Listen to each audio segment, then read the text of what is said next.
நம்ம வாழ்க்கை ரொம்ப வேகமா கரைஞ்சுகிட்டு இருக்கு. ரொம்ப உண்மையான வார்த்தை. இந்த நிமிஷம் இந்த நொடி கூட நம்ம கைகளை விட்டு நழுவிக்கிட்டே இருக்கு.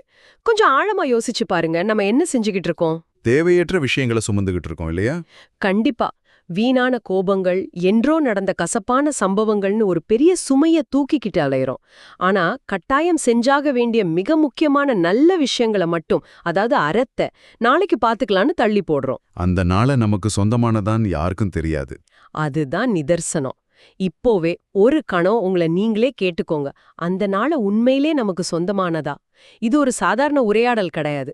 இந்த ஆழமான தேடல் உங்க வாழ்க்கையோட பார்வைய, உங்க அன்றாட செயல்களை முழுமையா மாத்த போகுது. ஆமா, இன்னைக்கு நாம பேச போற மூலப்பொருள் அப்படிப்பட்டது. சரியா சொன்னீங்க. பல நூற்றாண்டுகளை கடந்து இன்றும் நம்ம முகத்துல அறையிற ஒரு பேருண்மைதான் திருக்குறள். அதுலயும் அறத்துப்பால்ல அரண் வலியுறுத்தல் அதிகாரத்தோட 40வது குறள், அதாவது செயற்பாலதோறும் அரணே உயர்பாலதோறும் பழி. இத கொஞ்சம் விரிவாக ஆழமா பார்க்கலாம். இந்த குறள் ஏன் இத்தனை சக்தி வாய்ந்ததா இருக்கு? இந்த குறளோட சக்தி அதனுடைய எளிமையிலையும் அது தர்ற எந்த சமரசமும் இல்லாத நேரடியான கட்டளையிலையும் தான் இருக்கு. நேரடியான கட்டளைனா? அதாவது மிக எளிய தமிழ்ல இதோட நேரடி அர்த்தத்தை பாத்தீங்கன்னா, ஒருவர் தன் வாழ்வுல எப்பாடுபட்டாவது கட்டாயம் செய்ய வேண்டியது அறம் எனப்படும் நற்செயல்கள் மட்டுமே. ஓ சரி. அதே போல எக்காலத்திலையும் எந்த சூழ்நிலையிலையும் தவிர்க்க வேண்டியது பழிதரும் தீச்செயல்கள் மட்டுமே. வள்ளுவர் இங்கே நமக்கு எந்த சலுகையும் தரல. உனக்கு நேரம் இருந்தா இதை செய், உன் மனநிலைக்கு ஏத்தபடி முடிவெடு அப்படின்னு அவர் சொல்லல. ஆஹா, ரொம்ப ஸ்ட்ரிக்டான விதியா இருக்கே. ஆமா, செயற்பாலத் தோறும், அதாவது செய்ய தகுந்தவையெல்லாம் அறம்தான். உயர்பாலத் தோறும், அதாவது நீக்கப்பட வேண்டியவையெல்லாம் பழிதான். இது ஒரு கருப்பு வெள்ளையான மிக தெளிவான விதிமுறை. இந்த தெளிவுதான் என்ன யோசிக்க வைக்குது.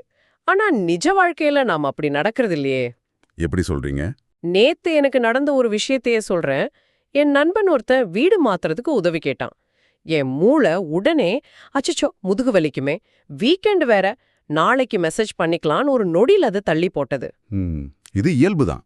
ஆனா அதே நாள்ல அலுவலகத்துல எனக்கு பிடிக்காத ஒரு சக ஊழியர் அனுப்புன இமெயில்ல ஒரு சின்ன எழுத்துப்பிழை இருந்ததை பார்த்ததும் என் விரல்கள் மின்னல் வேகத்துல டைப் பண்ணி அதை எல்லாருக்கும் முன்னாடி சுட்டி காட்டுச்சு.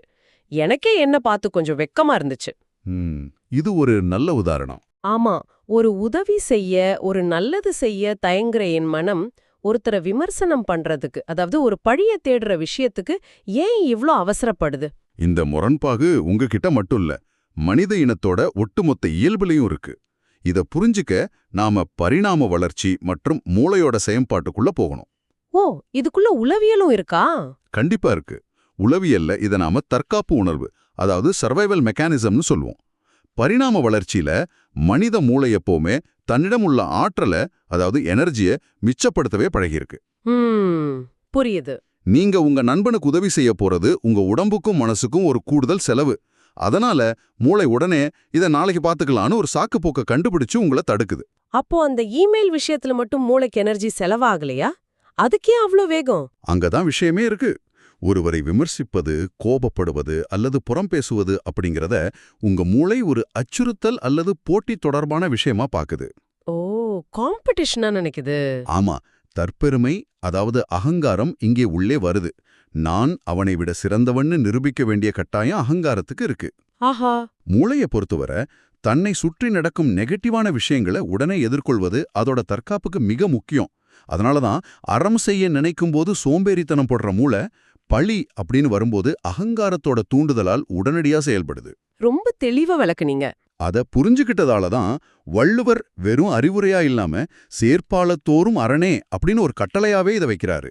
மூளையோட இந்த இயற்கையான சோம்பேறித்தனத்தையும் அகங்காரத்தையும் உடைச்சுக்கிட்டு வெளியே வருவதுதான் அறம். கொஞ்சம் இருங்க, நீங்க சொல்றத பார்த்தா மனித மூளையே நெகட்டிவிட்டிக்கு தான் வடிவமைக்கப்பட்டிருக்கு, நல்லது செய்ய பழக்கப்படல அப்படிங்கிற மாதிரி தோணுதே. பாத்தீங்கன்னா மேலோட்டமா அப்படி தோணும். ஆனா மனிதன் அப்படிப்பட்டவன் இல்லையே. விக்டர் பிராங்கல் பத்தி நான் படிச்சிருக்கேன். அவர் 2ஆம் உலகப் போரின் போது நாசி வதை முகாம்கள்ல மரணத்தின் விளிம்பிலிருந்து தப்பி வந்த ஒரு மாபெரும் உளவியலாளர். ஆமா, லோகோதெரப்பியை உருவாக்குனவர். சரியா சொன்னீங்க. மனித மனம் இயல்பாவே வாழ்க்கையில ஒரு அர்த்தத்தை தேடி அலையும் ஒண்ணு. அந்த அர்த்தம் கிடைச்சா எந்த துயரத்தையும் தாங்கும்னு அவர் சொல்லியிருக்காரு. அப்படி அர்த்தத்தை தேடுற மனித மனம் தனக்கு நிம்மதியை தரும் அறத்தை நோக்கிதானே இயல்பாகச் செல்லணும். ஏன் பயத்தினால தனக்குத்தானே இப்படி இருண்ட சுவர்களை எழுப்பிக்குது? விக்டர் பிராங்க்ல் உதாரணத்தை நீங்க இங்கே கொண்டு வந்தது மிக பொருத்தம். அவர் அந்த வதை முகாமோட உச்சகட்ட இருள்ல இருந்த போதும் ஒரு கைதி இன்னொரு கைதிக்கு தன்னிடமிருந்த கடைசி ரொட்டி துண்ட பகிர்ந்தளிப்பதை பார்த்தார். நிஜமாவா? அவ்ளோ கஷ்டத்திலயும் அப்படியா? ஆமா, மனித மனம் அர்த்தத்தை தேடுது அப்படிங்கிறது உண்மைதான். ஆனா அந்த உண்மையான அர்த்தம் நம்ம அகங்காரத்தை தாண்டி செல்லும்போது மட்டுமே கிடைக்குது. அதாவது ஈகோவை தாண்டும் போது. மனித மனதோட மேலோட்டமான அடுக்குல நாம ஏமாற்றப்பட்டு விடுவோமோ, நாம நல்லவரா இருந்தா இந்த சமூகம் நம்மள பயன்படுத்தி தூக்கி எரிஞ்சிடுமோ அப்படிங்கிற ஒரு ஆழமான பயம் உறைஞ்சிருக்கு. மனம் எப்போதுமே தன தற்காத்துக்களே சுவர்களை எழுப்புது. மற்றவர்களை சந்தேகிக்கிறது, கோவத்தை ஒரு ஆயுதமாக பயன்படுத்துது. இது நம்ம எல்லார் வாழ்க்கையிலயும் நடக்கிறது தான். விக்டர் பிராங்கில் உணர்த்தியது என்னவென்றால், மிக கடுமையான சூழ்நிலையிலையும் அந்த பயத்தோட சுவரை உடைச்சுக்கொண்டு அறத்தின் பக்கம் நிற்பதை தேர்ந்தெடுக்கும் இறுதி சுதந்திரம் மனிதனுக்கு மட்டுமே உண்டு என்பதுதான். அந்த சுதந்திரத்தை பயன்படுத்துவதுதான் செயற்பால தோறும் அரண். அதாவது நம்மளோட பயத்தையும் தற்பெருமையும் தாண்டி எடுக்கிற அந்த முடிவு தான் நம்மள முழுமையான மனிதன் ஆக்குதுன்னு சொல்றீங்க. மிக சரியா புரிஞ்சுக்கிட்டீங்க. இத கேக்கும்போது இது வெறும் தமிழ் இலக்கணம் சொல்லும் ஒரு அறிவுரை மாதிரியோ நீதி நூல் மாதிரியோ தெரியல. இது மனித ஆன்மாவிற்கான ஒரு புவியீர்ப்பு விதியை போல எனக்கு தோணுது. ரொம்ப அழகான ஒப்பீடு. புவியீர்ப்பு விசை எப்படி எல்லா பொருட்களையும் இயல்பாகவே பூமியை நோக்கி இழுக்குதோ, அதுபோல மனித ஆன்மா இயல்பாகவே போய் சேர வேண்டிய, நிலைத்திருக்க வேண்டிய ஒரு இடம் இந்த அறம்தானோ? ஒப்பீடு இது. இதை நான் இன்னும் கொஞ்சம் விரிவா சொல்றேன். புவியீர்ப்பு விசை எப்படி செயல்படுது? நீங்க மேலே இருந்து கீழே விழணும்னா நீங்க எந்த பெரும் முயற்சியும் எடுக்க தேவையில்லை. ஆமா, சும்மா விட்டாலே விழுந்துடுவோம். அதேதான். நீங்க பயந்து போய் மிக கெட்டியாக பிடிச்சுக்கிட்டு இருக்கிற அந்த மரக்கலையை சற்றே தளர்த்தி விட்டால் போதும், நீங்க தானாகவே கீழே வந்து சேருவீங்க. இங்க அந்த மரக்கலை தான் உங்க அகங்காரம். ஓ, நம்மளோட ஈகோ. ஆமா, நான், எனக்கு அப்படிங்கிற அந்த பிடியை நீங்க தளர்த்தும் போது உங்க ஆன்மா இயல்பாகவே அறத்தை நோக்கி பாயும். நமது இந்திய மரபுல ரமண மகரிஷி கூறுவது இதைத்தான். அவர் அறம் செய்வதை வெறும் 10 பேருக்கு உணவு கொடுப்பதோ பொருளுதவி செய்வதோ என்று புறச்செயலா மட்டும் பார்க்கல. அப்புறம் எப்படி பார்த்தார்? நான் யார் அப்படிங்கிற கேள்வியின் மூலம் அகங்காரம் அழியும் போது அங்கே எஞ்சுவது தூய்மையான அறம் மட்டுமேன்னு சொல்றார். ஆனா பிராக்டிக்கலா யோசிச்சு பாருங்க. நீங்க சொல்ற மாதிரி அகங்காரத்தை விட்டுட்டு அந்த மரக்கிளைய விட்டுட்டு நான் கீழே விழுந்தா இந்த கார்ப்பரேட் உலகத்தில், இந்த போட்டி நிறைந்த சமூகத்தில் என்ன போட்டு மிதிச்சிட்டு போயிட மாட்டாங்களா? நிறைய பேருக்கு இந்த சந்தேகம் இருக்கு. அகங்காரம் இல்லாமல் நான் பாட்டுக்கு எல்லாருக்கும் நல்லது பண்ணிட்டே இருந்தா உலகம் என்னை ஒரு ஏமாளி, முட்டாள்னு தானே நினைக்கும். இது ஏதோ காட்டிற்கு சென்று தியானம் செய்யும் சந்நியாசிகளுக்கு தான் சரிப்படும்னு தோணுது. இது ஒரு நியாயமான பயம்தான். ஆனா அறம் என்பது கோழைத்தனம் அல்ல. அகங்காரம் இல்லாமல் இருப்பது என்பது உங்களை நீங்களே பலவீனப்படுத்திக் கொள்வதல்ல. மேற்கத்திய தத்துவங்களில் இதற்கு மிகச்சிறந்த ஒரு உதாரணம் இருக்கு. மார்க்கஸ் அரேலியஸ் பற்றி உங்களுக்கு தெரிஞ்சிருக்கும். ஆமா, ரோமானிய மாமன்னர் இல்லையா? சரியா சொன்னீங்க. அவர் காட்டில் வாழ்ந்த சந்நியாசி அல்ல, உலகத்தின் மிகப்பெரிய ரோமானிய சாம்ராஜ்யத்தை ஆண்ட மாமன்னர். அவர் ஸ்டோயிசம் என்ற தத்துவத்தை பின்பற்றினார். ஒவ்வொரு நாளும் காலையில கண்வழிக்கும் போது அவர் தனக்குத்தானே சொல்லிக் கொள்வார். என்ன சொல்லுவார்? இன்று நான் பொறாமை பிடித்த, சுயநலமான, நன்றி மறந்த மனிதர்களை சந்திக்கப் போகிறேன். ஆனால் நான் ஒரு மனிதனாக இந்த பிரபஞ்சத்தில் என் கடமையை செய்யவே பிறந்திருக்கிறேன். அதனால் அவர்களின் எந்த தீய குணமும் என் அறத்தை, என் கடமையை கெடுக்க நான் அனுமதிக்க மாட்டேன்னு சொல்வார். ஒரு மாமன்னர் இப்படி சிந்திக்கிறார் என்பது நிஜமாவே ஆச்சரியமா இருக்கு. ஆமா, மார்க்கஸ் அரேலியஸ் கூறும் அந்த கடமையும் வள்ளுவர் கூறும் செயற்பால தோறும் மரணே என்பதும் ஒன்றுதான். நீங்க அலுவலகத்துல ஒரு வேலையை செய்யும்போது இதற்கு எனக்கென்ன பாராட்டு கிடைக்கும் அப்படிங்கிற அகங்காரம் இல்லாமல் இது என் கடமை, இதை நான் முழுமையாக செய்வேன்னு நீங்க இயங்கும்போது உங்களை யாரும் மிதிக்க முடியாது. இது ரொம்ப முக்கியமான பாயிண்ட். மாறாக உங்கள் செயலில் ஒரு அசாத்தியமான தெளிவும் வலிமையும் இருக்கும். அங்கு நீங்கள் பலவீனமானவர் அல்ல, உங்களை சுற்றியுள்ள சலசலப்புகளால் பாதிக்கப்படாத ஒரு அசைக்க முடியாத சக்தி நீங்கள். இது உண்மையிலே ஒரு பெரிய திறப்பு. கடமையை செய்வது என்பது சுமையல்ல, அது ஒரு மாபெரும் விடுதலை என்கிறீங்க. நவீன சிந்தனையாளர்களும் இதே கருத்தை தான் முன்வைக்கிறாங்களா? நிச்சயமா. எக்கார்ட் டோலே என்ற நவீன சிந்தனையாளரை நாம இங்கே இணைத்து பார்க்கலாம். அவர் த பவர் ஆஃப் நவ், அதாவது நிகழ்காலத்தில் வாழ்வதன் சக்தியை பற்றி பேசுவார். ஓ, பிரசன்ட் மூமெண்ட்ல வாழ்றது. ஆமா, நாம ஏன் கோபப்படுறோம், ஏன் பழிப்பீர்க்க நினைக்கிறோம்? ஒன்று கடந்த காலத்துல நடந்த ஒரு கசப்பான சம்பவத்தை நினைத்து வருந்துறோம், அல்லது எதிர்காலத்துல என்னவாகுமோ என்று பயப்படுறோம். இந்த இரண்டுமே நிகழ்காலத்தில் இல்ல. சரிதான். நீங்க ஒரு கணத்தை இந்த நொடிய முழுமையான விழிப்புணர்வோடு அணுகினால் அந்த நொடியில உங்களால எந்த ஒரு தீங்கும் செய்ய முடியாது. பழி என்பது கடந்த காலத்தின் எச்சம். ஆக விழிப்புணர்வோடு பழியை தவிர்த்து நிகழ்காலத்தில் வாழ்வதே உண்மையான அறம் என்கிறார் எக்கார்ட் டோலே. இங்கதான் விஷயம் இன்னும் சுவாரஸ்யமா மாறுது. உளவியல்ல தொடங்கி தத்துவத்தை கடந்து இப்ப நாம மெல்ல ஆன்மீகத்தின் ஆழத்துக்குள்ள நுழைஞ்சிருக்கோம். ஆமா, இரண்டு ஒன்றுக்கொன்று தொடர்புடையவைதான். அப்படி என்றால் அறம் செய்யறதுங்கிறது நாம பல்ல கடிச்சுக்கிட்டு கஷ்டப்பட்டு நான் ஒரு நல்லவனா இருக்கணும், எல்லாரும் என்ன மதிக்கணும்னு பெரும் முயற்சி செஞ்சு செய்யற ஒரு விஷயம் கிடையாது. நம்ம அகங்காரத்தை தளர்த்திக்கிட்டா, நம்ம மனசுல உள்ள இருளை நீக்கிட்டா, அறம்ங்கிறது தானாகவே நம்ம மூலமா வெளிப்படும் ஒரு இயல்பான செயல். அப்படிதானே? மிக துல்லியமாக புரிஞ்சுக்கிட்டீங்க. ஆன்மீகத்தோட உச்சபட்ச ரகசியமே இதுதான்.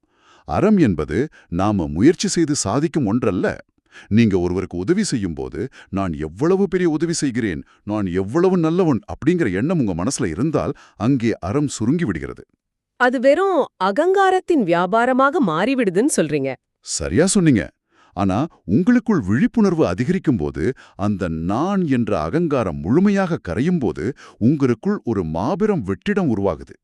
எங்கே நீங்க முழுமையாக சரணடைகிறீர்களோ அங்கே உங்களை மீறிய ஒரு இறைத்தன்மை அல்லது பிரபஞ்ச சக்தி உங்களை ஒரு கருவியாக பயன்படுத்த தொடங்குது. ஆஹா, கேட்கவே ரொம்ப ஆழமா இருக்கு. அந்த நிலையில நற்செயல்கள் உங்களை அறியாமலேயே இயல்பாக நடக்கும்.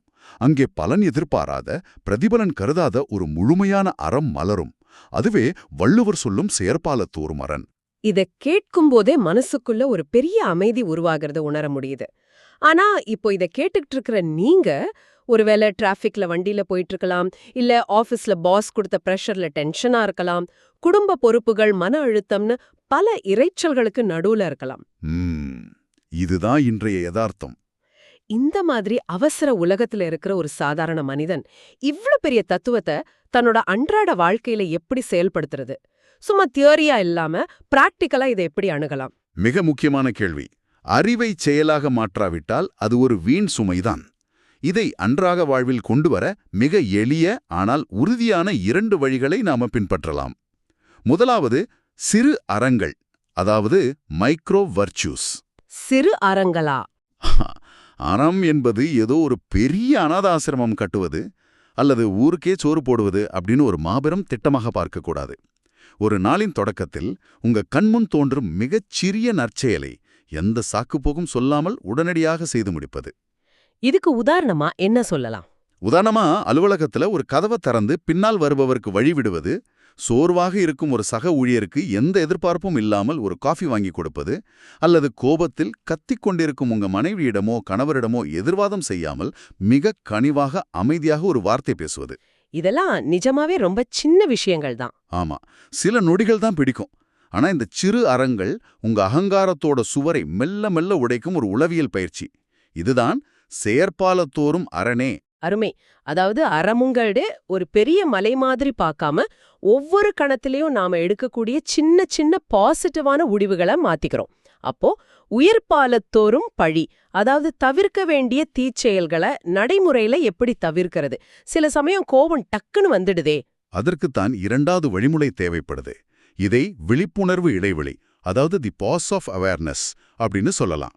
நீங்க ஒரு முக்கியமான முடிவு எடுக்கும் முன், அல்லது ஒருவர் மீது கோபத்தில் ஒரு கடுமையான வார்த்தையை வீசும் முன், அல்லது ஒரு விமர்சன இமெயில சென்ட் செய்யும் முன் ஒரு சில நொடிகள் அமைதியாக பழகணும் இல்லையா?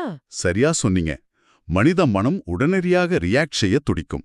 அந்த நொடியில் ஒரு ஆழமான மூச்சு இழுத்துவிட்டு உங்களை நீங்களே ஒரு கணம் விலகி நின்று கவனியுங்கள். நான் இப்போது செய்யப்போகும் செயல் அல்லது பேசப்போகும் வார்த்தை தேவையற்ற பழியை உருவாக்குமா? இதனால் ஏதாவது ஒரு நல்ல விளைவு இருக்கிறதா? அப்படிங்கிற விழிப்புணர்வோடு உங்களை கேள்வி கேளுங்கள். அந்த இடைவெளி ரொம்ப முக்கியம். கண்டிப்பா. அந்த சில நொடிகள் இடைவெளி உங்களை ஒரு பெரும் விபத்திலிருந்தும் பழியிலிருந்தும் காப்பாற்றிவிடும். இதுதான் அன்றாடம் நாம செய்ய வேண்டிய உயர்ப்பாலத்தோறும் பழி. ஆஹா, அறம் செய்யறத நாம ரிட்டையர்மெண்ட் ஆன பிறகு பண்ணக்கூடிய ஒரு பெரிய ப்ராஜெக்டா தள்ளி போடாம மூச்சு விடுறத போல ஒவ்வொரு கணத்திலும் விழிப்புணர்வோட செய்ய வேண்டிய ஒரு இயல்பான செயலா மாத்திக்கணும். மிக அருமையான சுருக்கம். நம்மை அறியாம நமக்குள் எழும் நெகட்டிவ் எண்ணங்களுக்கு ஒரு சில நொடிகள் இடைவெளி விட்டு தடைய போடுறதும், சின்ன சின்ன நற்செயல்களுக்கு எந்த தயக்கமும் இல்லாம பச்சைக்கொடி காட்டுறதும் தான் இந்த 40வது குறளோட ஒட்டுமொத்த சாரம். நீங்க கூறிய அந்த சிறு அறங்கள் மற்றும் விழிப்புணர்வு இடைவெளி, இந்த இரண்டும் இதை கேட்டுக்கிட்டு இருக்கிற ஒவ்வொருத்தரோட வாழ்விலும் கட்டாயம் ஒரு பெரிய மாற்றத்தை கொண்டு வரும்னு நான் முழுமையா நம்புறேன். நிச்சயம் கொண்டு வரும். உரையாடலின் நிறைவாக நான் ஒன்றை மட்டும் மிக ஆழமாக பதிவு செய்ய விரும்புகிறேன். நாம பல நேரங்கள்ல அறம் செய்வதை ஏதோ உலகிற்காக நாம செய்யும் ஒரு தியாகம் அப்படின்னு நினைத்துக் கொள்கிறோம். அதனாலதான் அதில் இத்தனை தயக்கம் வருது. ஆனால் உண்மையான புரிதல் என்னவென்றால், அறம் என்பது நாம் உலகிற்கு செய்யும் உதவி அல்ல, அது நம்மை நாமே மீட்டுக்கொள்ளும் ஒரே வழி. அறம் செய்வதுதான் அவனது இயல்பான குணம் என்றால், அந்த இயல்பான நல்ல விஷயத்தை செய்வதற்கு இத்தனை விழிப்புணர்வும் இத்தனை மனப்போராட்டமும் தேவைப்படுகிறதென்றால், நாம் கட்டமைத்து வைத்திருக்கும் இந்த சமூகம் எந்த அளவுக்கு இயற்கைக்கு முரணாக இருக்கிறது என்பதை நீங்களே சிந்தித்துப் பாருங்கள். இவ்வளவு நேரம் கேட்டதுக்கு ரொம்ப நன்றி. இந்த Tamil voice reads channel monetisation இல்லாம தான் நடக்குது. இந்த ஆடியோ புத்தகம் உங்களுக்கு பயன் தருதென்று நினைத்தால், இந்த முயற்சி தொடர்ந்து போக உங்க ஆதரவு மிகவும் உதவும். என்னுடைய இந்த முயற்சிக்கு நன்கொடை அளிக்க விருப்பம் இருந்தால், டிஸ்கிரிப்ஷன்ல கொடுக்கப்பட்டுள்ள UPI ID மூலம் வழங்கலாம். உங்களால முடிந்த அளவு போதும். சிறிய ஆதரவும் பெரிய உதவிதான். இந்த வீடியோ உங்களுக்கு பயனுள்ளதாக இருந்தால் சப்ஸ்கிரைப் பண்ணுங்க, மற்றவர்களுக்கும் பகிர்ந்து கொள்ளுங்கள். இந்த கருத்துக்கள் அவர்களுக்கும் தேவையாக இருக்கலாம். லைக் பண்ணுங்க. உங்க கருத்துக்களை காமெண்ட்ல பகிருங்க. மனப்பூர்வமான நன்றி.